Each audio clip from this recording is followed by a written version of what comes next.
Hello everyone, my name is Armando Kamizaki and I'm from Brazil.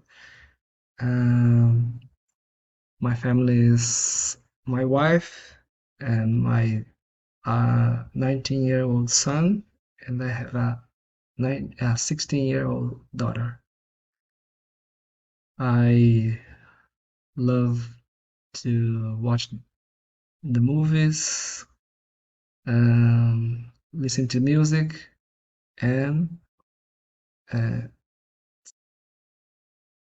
travel with my family. I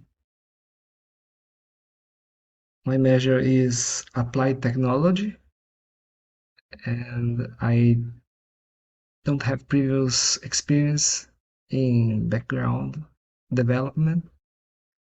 This is my first class for a background development, and I already have had previous classes for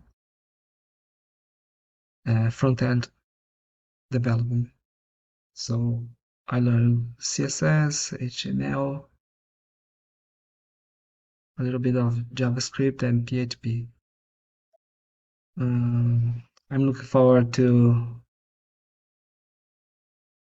learn with you and get to know all of you.